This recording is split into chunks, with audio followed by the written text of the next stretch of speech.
बटुला ले आइनी समधी बटुला पूरा न हे।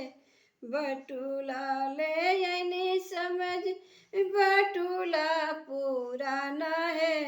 कहिया से बटुला जतन कैले बाड़ी है।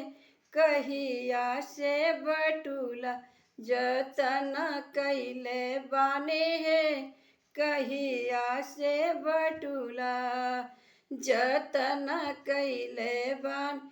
जहिया से मोरे धिया जन्म लिहले बानी है।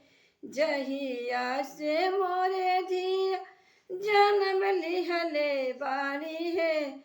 ओही दिन से बटुला जतन कैले बानी है।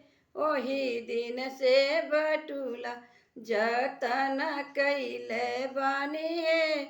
ओही दिन से बटुला थारे वाली आइनी समधी थारवा पूरा न है।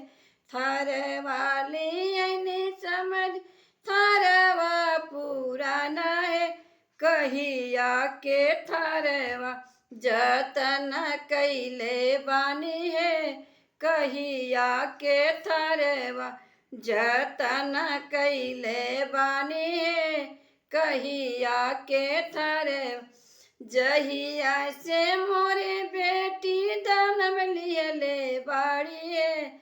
जहिया से मोरे बेटी जन्म लिहले बाड़ी है।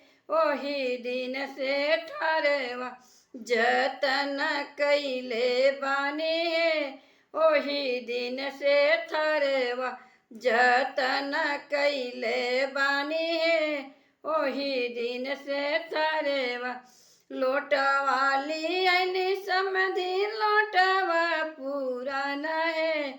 गगराली आइनी समधी गगर पूरा न है। कहिया के लोटवा जतन कैले बानी है। कहिया के लोटवा जतन कैले बानी है। कहिया के गगर जतन कैले बानी है।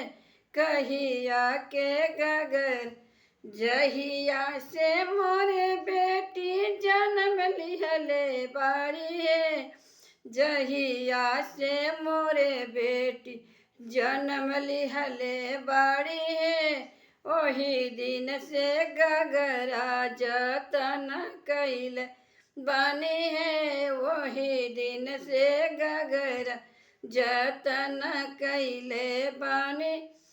कल छूले आइनी समधी कल छूल पूरा न है।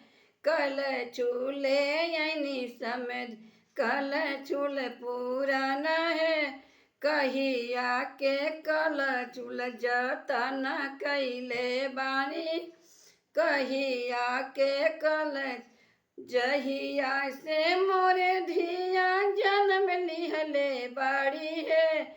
जहिया से मोरे धी जन्म लिहले बाड़ी है।